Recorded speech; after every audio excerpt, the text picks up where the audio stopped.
நம்ம தெய்வீக பரிமாற்றத்தை பத்தி போன வீடியோல நம்ம பார்த்தோம். அந்த பரிமாற்றத்தின் அடுத்த நிலையா நம்ம பார்க்கும்போது, ஆண்டவராகிய இயேசு கிறிஸ்துவனோட தியாக மரணத்தை ஏற்றுக்கொள்ளும் அனைவருக்கும் ஆண்டவராகிய இயேசு கிறிஸ்து நித்திய ஜீவனை ஈவாக அளிக்கிறாரு. அதனாலதான் ஆண்டவர் அப்படிங்கிற அந்த ஸ்தானத்துல இருந்து எபிரேயர் 2:19 எபிரேயராக்கியோன் இப்படி சொல்றாரு, நம்ம ஒவ்வொருத்தருக்காகவும் இயேசு மரணத்தை ருசி பார்க்கும்படிக்கு தேவதூதரிலும் சற்று சிறியவராக்கப்பட்டிருந்த இயேசு மரணத்தை உத்தரித்தது நிமித்தம் அப்படின்னு சொல்றாரு. ஆமாங்க, இந்த ரெண்டையும் ஒப்பிட்டு பார்க்கும்போது, உதாரணத்துக்கு ரோமர் 6:23 பாவத்தின் சம்பளம் மரணம் அப்படின்னு இருக்குது. ஆண்டவருடைய கிருபை வரமும் நித்திய ஜீவன். ஆண்டவர் நமக்கு ஈவா கொடுத்த தேவனுடைய கிருபை வரம் தான் நித்திய ஜீவன் அப்படின்னு. இப்ப இந்த ரெண்டையும் அப்போஸ்தலனாகிய பவுல் ஒப்பிட்டு, பாவத்தின் சம்பளம், பாவத்துக்கு நியாயமா கிடைக்கக்கூடிய வெகுமதி மரணம்தான். அதாவது நம்ம சம்பாதியாத தேவனுடைய கிருபை வரமும் நம்முடைய கர்த்தராகிய இயேசு கிறிஸ்துவினால் உண்டான நித்திய ஜீவன் அப்படின்னு அவர் சொல்றாரு. நம்ம இந்த ஜீவனில் பங்குள்ளவர்களாகணும் அப்படிங்கிறதுக்காக ஆண்டவராகிய இயேசு கிறிஸ்து நமது மரணத்தை அவர் ஏற்றுக்கொண்டார். அப்போ இங்க ஒரு பரிமாற்றம் நடக்குது. அப்போ இந்த பரிமாற்றத்தின் அடுத்த நிலையை நம்ம பார்க்கும்போது 2 கொரிந்தியர் 8:9 இப்படி சொல்லப்பட்டிருக்குது.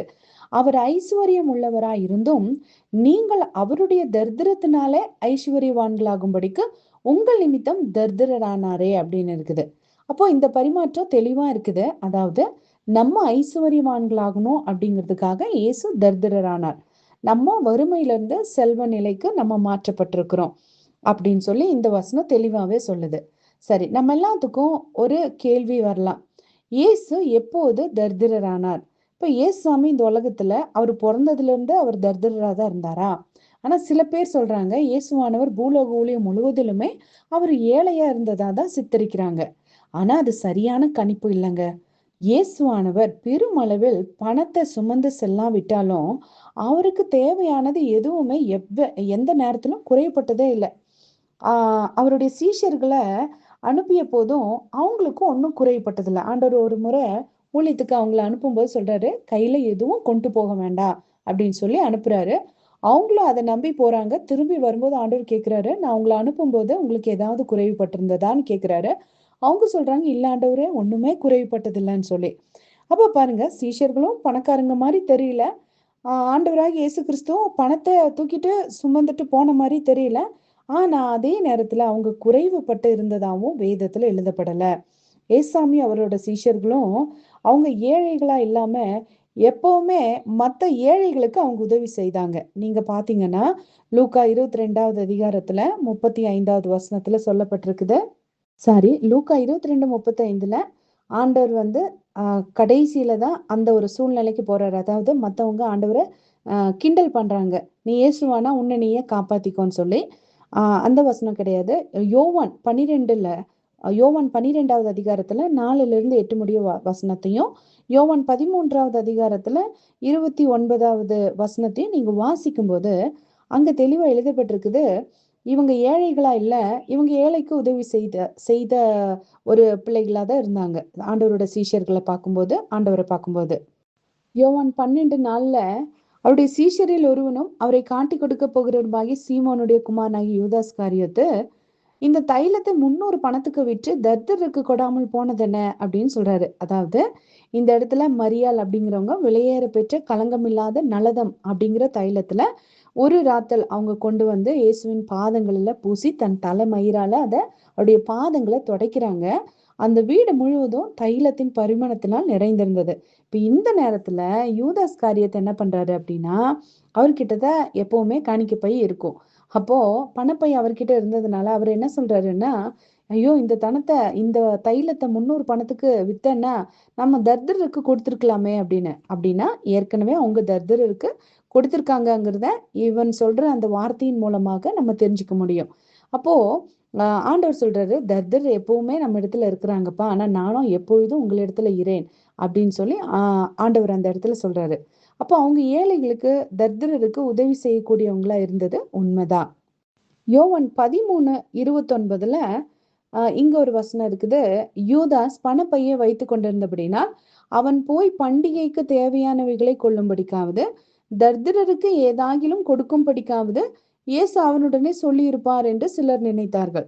அப்படின்னா இவர் வந்து அடிக்கடி ஆண்டவர் இவர்கிட்ட நீ இந்த காசு எடுத்துட்டு போய் தர்தருக்கு உதவி செய், ஏழைங்களுக்கு வந்து இந்த பணத்தை கொடுத்துட்டு வா, அல்லது ஏதாவது அவங்களுக்கு பொருள் வாங்கி கொடுத்துட்டு வான்னு ஆண்டவர் அடிக்கடி யூதாஸ் காரியத்தை அனுப்புறாரு.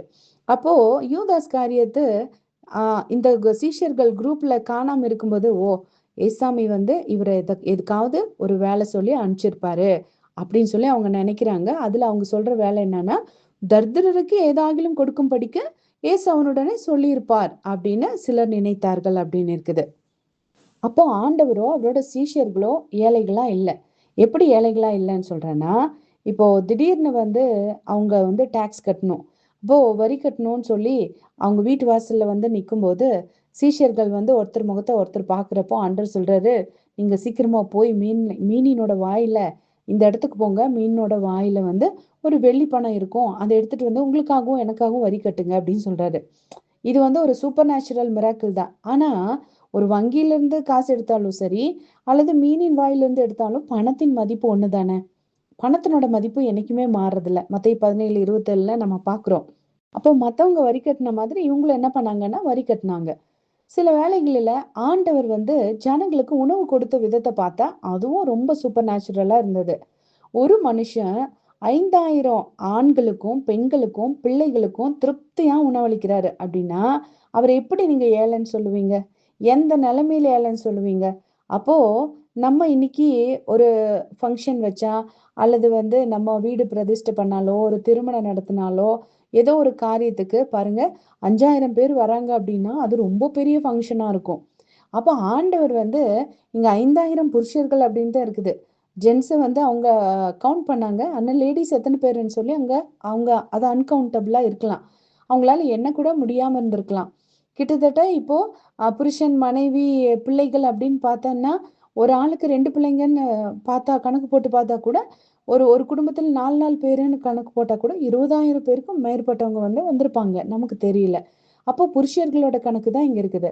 அப்போ ஜாஸ்தி வேண்டாம், ஒரு 5000 பேருக்கு ஒருத்தர் சாப்பாடு போடுறாருன்னா ஒரு ஏழையால 5000 பேருக்கு சாப்பாடு போட முடியுமா?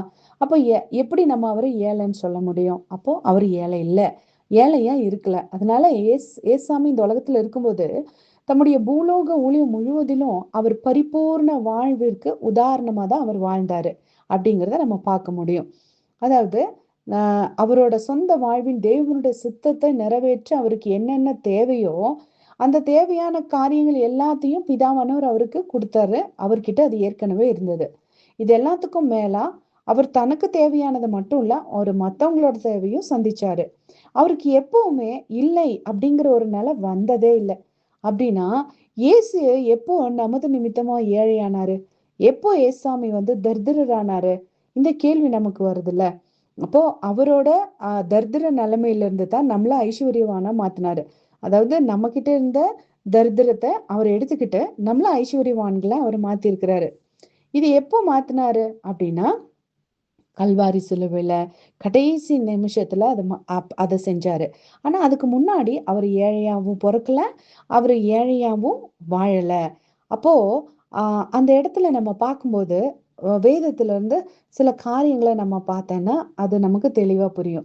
அப்ப இயேசு எப்போ நம்ம நிமித்தமா ஏழையானார் அப்படின்னா கல்வாரி சிலுவையில தான் ஏழையானார். இதுதான் அதனோட பதில்.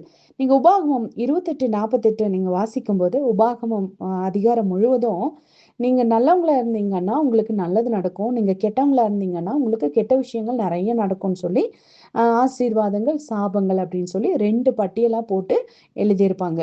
அப்ப அந்த 2 பட்டியல்ல முக்கியமா 4 காரியங்கள் மோசே வந்து அந்த தர்திரத்தினோட முழுமையை மோசே 4 இடத்துல சொல்றாரு. ஒன்று வந்து அவர் சொல்றாரு பட்டினி அப்படின்னு சொல்லி அந்த வார்த்தை வருது. அதாவது பசி, பட்டினி. 2வது தாகம், 3வது நிர்வாணம், 4வது சகலத்திலும் குறைவுபட்டிருப்பாங்க. இவங்க யாரு? தேவனுடைய கட்டளைய மீறி நடக்கிறவங்க. அப்போ தேவனுடைய கட்டளைய மீறி நடக்கிற மனுஷர்களோட அக்கிரமத்தை பாவத்தை தான் ஆண்டவர் இப்போ தன் மேல ஏற்றுக்கொண்டு நமக்கு வந்து அவரோட பரிபூர்ணத்தை முழுமைய ஐஸ்வர்யத்தை நமக்கு கொடுத்திருக்கிறாரு. அப்போ இது எல்லாத்திலுமே இந்த முழுமை இயேசுவானவர் சிலுவையில ஆண்டவர் வந்து அனுபவிச்சாரு. இந்த பட்டினியும் ஆண்டவர் அனுபவிச்சாரு, தாகத்தையும் அனுபவிச்சாரு, நிர்வாணத்தையும் அனுபவிச்சாரு, சகலத்திலையும் குறைவுபட்டிருந்தாரு. இந்த 4 விஷயத்த கொஞ்சம் நம்ம டீட்டெயிலா பார்க்கலாம். ஏசு வந்து எப்ப பசியுள்ளவரா இருந்தாரு அப்படின்னு நீங்க பாத்தீங்கன்னா, ஏசாமி வந்து பசியுள்ளவரா எப்ப இருந்தாரு? கல்வாரி சிலுவையில அவரை அறையிறப்போ கிட்டத்தட்ட 24 மணி நேரம் ஒரு நாள் முழுக்க அவர் வந்து சாப்பாடு சாப்பிடல. அது நம்ம ஃபாஸ்டிங் இருந்துட்டு நம்ம ஃபுல் டே ஃபாஸ்டிங் இருந்து சாப்பாடு சாப்பிடாம இருக்கிறது அந்த நிலைமை வேற. இப்ப அவரை அடிச்சு இழுத்துட்டு போறாங்க, அவரை காயப்படுத்திருக்காங்க, அவரை குற்றுயிரும் கொலையுருமா பண்ணியிருக்காங்க. இந்த நிலைமையில 3 வேளையும் அவர் சாப்பிடல, சிலுவையை சுமந்துட்டு போறாரு. அப்போ அந்த நேரத்துல அவர் வந்து கொடூரமான பசியை வந்து அவர் அனுபவிச்சாரு. இது நம்ம பாவத்தின் விளைவு. இந்த விளைவு ஆண்டவருக்கு வந்து அது பரிமாற்றப்பட்டது. அப்போ அந்த குறைஞ்சது 24 மணி நேரம் ஆண்டவர் எந்த சாப்பாடும் சாப்பிடல. அப்ப அந்த பசிங்கிற இடத்தையும் ஆண்டவர் எடுத்துட்டாரு. 2வது அதனோட அதாவது தரித்திரத்தின் முழுமையில 4 காரியங்கள் பார்த்தோம். 1 பசி பட்டினி, இன்னொன்னு தாகம், 3வது நிர்வாணம், 4வது எல்லாத்துலயுமே குறைவு. அப்போ 2வது தாகம். அப்போ தாகம் அப்படிங்கிற வார்த்தை வரும்போது நீங்க படிச்சிருப்பீங்க வேதத்துல நம்ம 7 வார்த்தைகள் ஆண்டவராகிய இயேசு கிறிஸ்து கல்வாரி சிலுவையில பேசின அந்த 7 வார்த்தைகள்ல அந்த ஒரு வார்த்தை ஆண்டவர் சொல்றாரு, நான் தாகமா இருக்கிறேன் அப்படின்னு சொல்றாரு. அப்ப உண்மையா யோவான் 19:28 சொல்லப்பட்டிருக்குது. அந்த இடத்துல ஆண்டவர் வந்து தாகமா இருக்கிறேன்னு சொல்றாரு. நிஜமாவே லிட்டரலாவே அவர் தாகமா இருந்தாரு. ஆத்மாக்களுக்காகவும் அவர் தாகமா இருந்தது உண்மைதான். அதே நேரத்துல 100% அவரோட சரீரத்திலையும் அவரு ரொம்ப தாகமா இருந்தாரு. அப்போ பட்டினியையும் பசியையும் அனுபவிச்சுட்டாரு. இப்போ தாகமாவும் ஆண்டவர் வந்து இருக்கிறேன்னு சொல்லி ஒரு கத்தி கூப்பிடுறாரு. 3வதா ஆண்டவர் வந்து அங்க நிர்வாணம் அப்படிங்கிற வார்த்தை சொல்லப்பட்டிருக்குது. அப்போ அந்த நிர்வாணம் அப்படிங்கிற வார்த்தை வரும்போது இயேசுவானவர் வந்து ஆடையற்றவராய் தான் இருந்தாரு. எப்போ அப்படின்னா போர் சேவகர்கள் அவருடைய வஸ்திரங்கள் எல்லாத்தையும் உறிஞ்சிட்டு அவங்க என்ன பண்ணாங்கன்னா நிர்வாணமா தான் ஆண்டவரை சிலுவையில வந்து அரைஞ்சாங்க. பொதுவா சிலுவையில ஒருத்தர் அறையும் போதே என்ன பண்ணுவாங்களாமா, அவங்களோட ஆடைகள் எல்லாத்தையுமே கழற்றிட்டு தான் அவங்க சிலுவையில அறைவாங்க. அப்ப 3வது அந்த நிர்வாணம் அப்படிங்கிற நிலையையும் ஆண்டவர் வந்து அடைஞ்சாரு. பசியையும் அவர் அடைஞ்சாரு. அதே நேரத்துல தாகமா இருக்கிறேன் அப்படின்னு சொல்லி அந்த தாகமும் அவருக்கு வந்தது. ஆடை இல்லாம நிர்வாணத்தையும் அனுபவிச்சாரு. அதுக்கப்புறம் வசனம் சொல்லுது, இயேசுவானவர் எப்படி சகலத்திலும் குறைபட்டிருந்தார்னா எப்படி அப்படின்னா, அவருக்கு சொந்தமா எதுவுமே இல்லை. அவருடைய மரணத்துக்கு பின்னாடி நீங்க வேதத்துல வாசிச்சீங்கன்னா அங்க தெரியுது, அவர் வந்து கடன் வாங்கப்பட்ட ஒரு ட்ரெஸ்ஸோட தான் கடன் வாங்கப்பட்ட ஒரு கல்லறையில அடக்கம் பண்ணப்படுறாரு. இப்படின்னு கேக்குறீங்களா? வேதத்துல லூக்கா 23வது அதிகாரத்துல நீங்க 50வது வசனத்துல இருந்து வாசிச்சு பாருங்க. இந்த இடத்துல யோசேப்பு என்னும் பேர் கொண்ட ஒரு ஆலோசனைக்காரன் இருந்தான். அவன் உத்தமனும் நீதிமானுமா இருந்தான். அப்போ ஆண்டவராகிய இயேசு கிறிஸ்துவனோட கல்வாரி அந்த சிலுவை காட்சிய பார்க்கும்படி கூடி வந்திருந்த ஜனங்கள் எல்லாரும் அந்த இடத்துல எல்லாரும் என்ன பண்ணிட்டு இருக்காங்க அப்படின்னா வேடிக்கை பார்த்துட்டு இருக்காங்க. ஏசாமி கடைசி நேரத்துல அவரை அவரை வந்து அதாவது அவருக்காக எதுவுமே இல்லை. கடைசி நேரத்துல அவர் ட்ரெஸ் கூட இல்லாம அங்க தொங்கிட்டு இருக்கிறாரு. அவரை யார் எடுத்து அடக்கம் பண்ண போறாங்கன்னு கூட யாருக்கும் தெரியல. அந்த நேரத்துலதான் இந்த யோசேப்பு என்ன பண்றாரு அப்படின்னா, யூதருடைய பட்டணங்களில் ஒன்றாகிய அரிமத்தியாவிலிருந்து வந்தவனும் தேவனுடைய ராஜ்யத்துக்கு காத்திருந்தவனும் யூதர்களுடைய ஆலோசனைக்கும் செய்கைக்கும் சம்மதியாதவனுமாய் இருந்தான். இவர் ஒரு உத்தமன் நீதிமான் யோசேப்பு என்கிறவன். அவர் போய் இப்ப பிலாத்து கிட்ட கேக்குறாரு, ஏசாமிய சரீரத்தை எனக்கு வேணும்னு சொல்லி கேட்டு அந்த சரீரத்துக்கு வேண்டிய ஒரு ட்ரெஸ்ஸ மெல்லிய துப்பட்டியில அவரோட சரீரத்தை அவர் சுற்றி கண்மலையில் வெட்டப்பட்டதும் ஒரு காலும் ஒருவனும் வைக்கப்படாததுமாயிருந்த ஒரு கல்லறையில வைத்தான். அப்போ அந்த கல்லறையையும் அவர் என்ன பண்ணிருக்கிறாருன்னா ஏசாமிக்காக இன்னொருத்தர் அதை வாங்கியிருக்கிறாரு.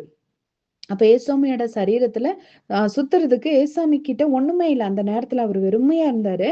இப்ப இன்னொருத்தர் தான் வந்து என்ன பண்றாருன்னா அந்த யோசேப்பு அவருக்கு ட்ரெஸ்ஸையும் எடுத்துட்டு வர்றாரு, அவருக்கு தேவையான கல்லறையும் வாங்கி அவர் என்ன பண்றாருன்னா ஏசாமிய வந்து அங்க அடக்கம் பண்றாங்க. இப்ப இந்த லூக்கா 23வது அதிகாரத்துல நம்ம என்னத்தை பாக்குறோம் அப்படின்னா, ஆண்டவராக இயேசு கிறிஸ்து நம்மளோட ஏழ்மையின் உச்சக்கட்டத்தை நம்ம நிமித்தமா முழுமையா அவர் ஏற்றுக்கொண்டாரு. பசி பட்டினி நிர்வாணம் சகலத்திலும் குறைவுபடுற ஒரு நிலைமை, எல்லாத்தையுமே அவர் வந்து ஏற்றுக்கொண்டாரு. அப்ப இந்த பரிமாற்றத்தின் நற்பலன் என்னன்னு கேட்டீங்கன்னா, 2 கொரிந்தியர் 9வது அதிகாரத்துல 8வது வசனம் இப்படி சொல்லுது.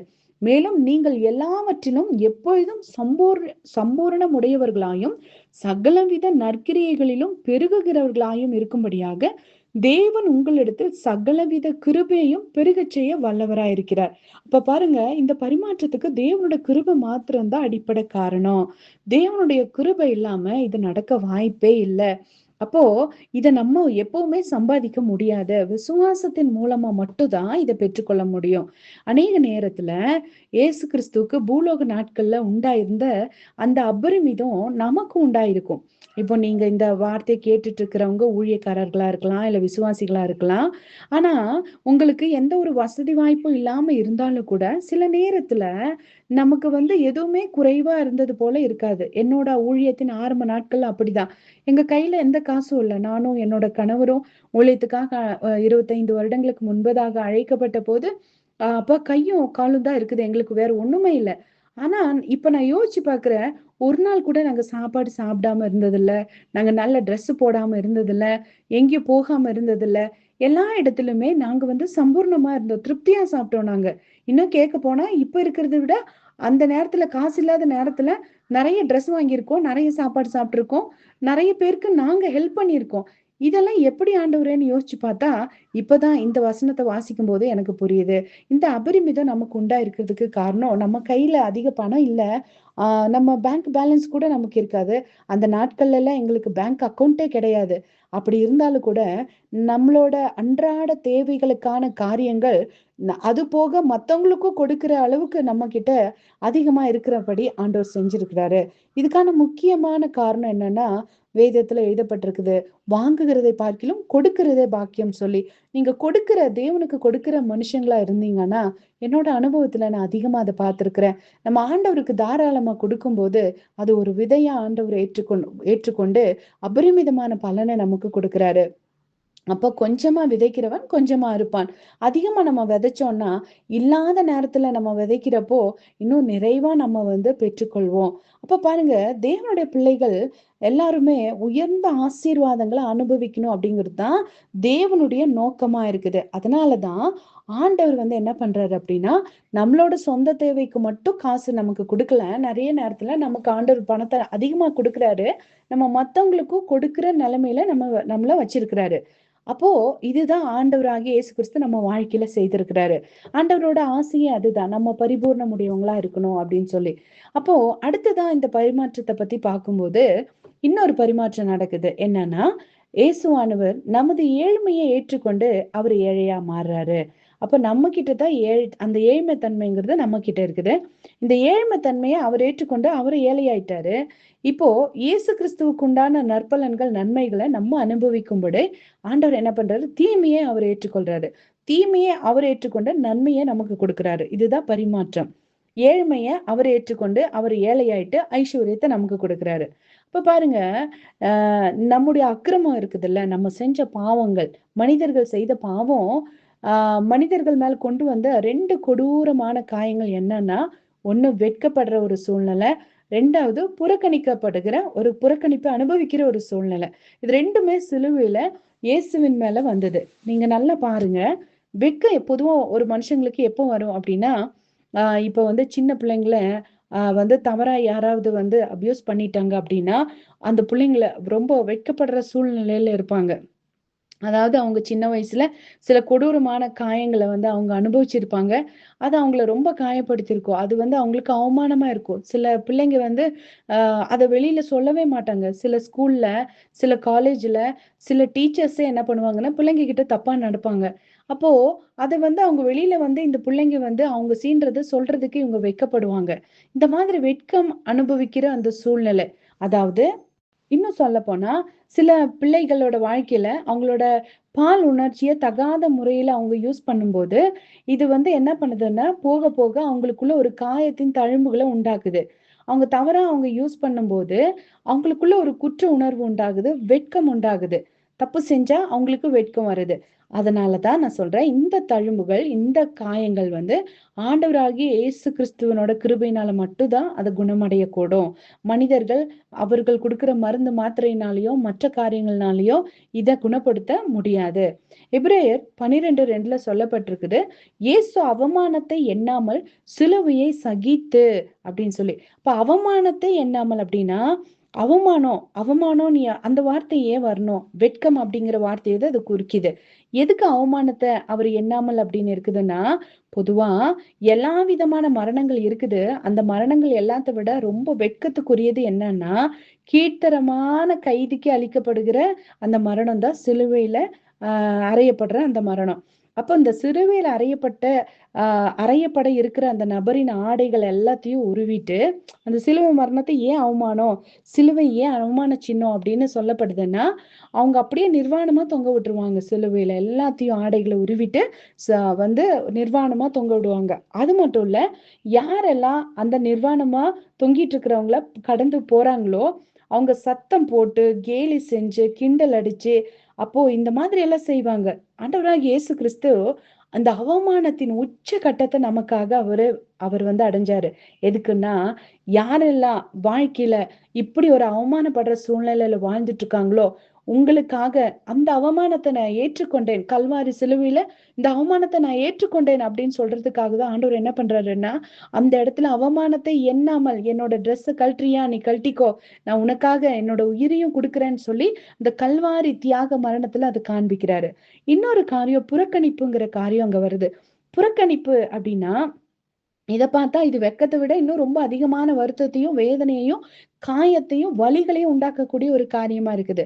பொதுவா அநேக இடங்களில நிறைய பேருக்கு வந்து அதாவது குடும்ப உறவுல டைவர்ஸ் வரும்போது, அல்லது வந்து சில பிள்ளைகள் வீட்டுல இருந்து துரத்தப்படும் போது, இந்த புறக்கணிக்கப்படுகிற வந்து ஒரு அனுபவம் வந்து உண்டாகுது. நீங்க பாத்தீங்கன்னா, இந்த சின்ன வயசுல ஒரு குழந்தைய புறக்கணிச்சுட்டாங்கன்னா, இப்போ ஒரு குழந்தை பிறந்த உடனே அந்த குழந்தை பிறந்த உடனே அம்மா இறந்து போறாங்க, இல்ல அப்பா இறந்து போறாங்க அப்படின்னா, அந்த காலத்துல எல்லாம் டெலிவரி பெயின் ரொம்ப எக்ஸ்ட்ரீமா இருந்திருக்குது.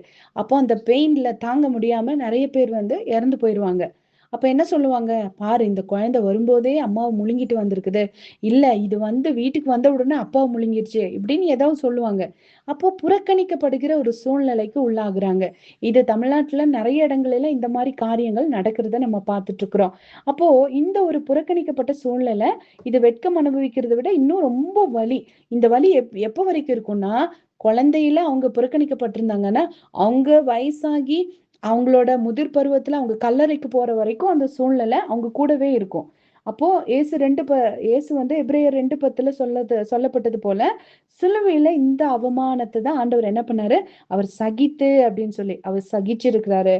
அப்போ குட் நியூஸ் என்னன்னா, இன்னைக்கு ஆண்டவராகிய இயேசு கிறிஸ்துவ நீங்க நம்பும் போது, ஆண்டவராகிய இயேசு கிறிஸ்துவ உங்களோட இரட்சகரா நீங்க ஏற்றுக்கொள்ளும் போது, அவரில் நம்பிக்கை வைக்கிற யாவருக்குமே இந்த அவமானத்திலிருந்து, இந்த புறக்கணிப்பிலிருந்து, இந்த வெட்கத்திலிருந்து விடுதலை ஆக்கும்படியான வாசலை ஆண்டவர் திறக்கிறாரு. அப்போ இதுவரைக்கும் நீங்க வெட்கத்தை அனுபவிச்சுருக்கலாம், அல்லது இதுவரைக்கும் நீங்க புறக்கணிக்கப்பட்ட நிலைமையில இருந்திருக்கலாம், இதுவரைக்கும் நீங்க பசியில இருந்திருக்கலாம், பட்டினியில இருந்திருக்கலாம், நீங்க நிர்வாணத்தை அனுபவிச்சிருந்திருக்கலாம், இல்ல சகலத்திலும் குறைவுபட்டிருந்திருக்கலாம், தாகத்தை, அதாவது தரித்திர நிலைமையில இருந்திருக்கலாம். இது எல்லாத்தையும் ஆண்டவர் என்ன பண்றாரு, உங்களோட ஏழ்மை நிலையில நீங்க இருந்திருக்கலாம், இது எல்லாத்தையும் ஆண்டவர் அதை வந்து எக்ஸ்சேஞ்ச் பண்றாரு. இது எல்லாத்தையும் அவர் எடுத்துக்கிட்டாரு. உனக்காக எல்லாத்தையும் நான் பட்டு முடிச்சிட்டேன், இனி நீ விடுதலையை மட்டும் நீ அனுபவிச்சா போதும், நீ விடுதலையோட வாழணும் அப்படிங்கிறது தான் என்னோட ஆசைன்னு ஆண்டவர் சொல்றாரு. நிச்சயமா இந்த சத்தியம் உங்களோட வாழ்க்கையில மிகப்பெரிய ஆசீர்வாதத்தை கொண்டு வரும்னு சொல்லி நான் விசுவாசிக்கிறேன். ஆண்டவர் நிச்சயமா உங்களோட வாழ்க்கையில உங்க கூட இந்த வார்த்தையின் மூலமா பேசுவாரு. ஒருவேளை இந்த வார்த்தையை கேட்டுக்கொண்டு இருக்கிற நீங்க புறக்கணிக்கப்பட்ட நிலைமையில இருக்கலாம், அல்லது வெட்கத்தை அனுபவிக்கிற சூழ்நிலையில இருக்கலாம், பசியில, பட்டினியில, கடன் பிரச்சனையில, நோயில, வேதனையில நீங்க இருந்துட்டு இருக்கலாம். ஆனா ஒரு உண்மையை தெரிஞ்சுக்கோங்க, இதெல்லாம் இனிமே நான் அனுபவிக்க வேண்டியது இல்லை, இது எல்லாத்தையும் எனக்காக ஒருத்தர் அனுபவிச்சுட்டாரு. கல்வாரி சிலுவையில அவர் எல்லா வேதனைகளையும் ஏற்றுக்கொண்டார் அப்படின்னு நீங்க எப்போ விசுவாசிக்கிறீங்களோ, இந்த பரிமாற்றம் உங்களோட வாழ்க்கையில நடக்க ஆரம்பிக்கும். அப்போ அவர் எல்லா வேதனையை ஏற்றுக்கொண்டு உங்களை ஐஸ்வர்யவான்களா மாற்றுவாரு, பரிபூர்ணமுடையவர்களா மாற்றுவாரு, நீங்க விடுதலையா வாழ்வீங்க. ஆண்டவருக்கு சித்தமானா தொடர்ந்து வரக்கூடிய நாட்களில அடுத்த பரிமாற்றத்தை பத்தி நம்ம தியானிக்கலாம். God bless you.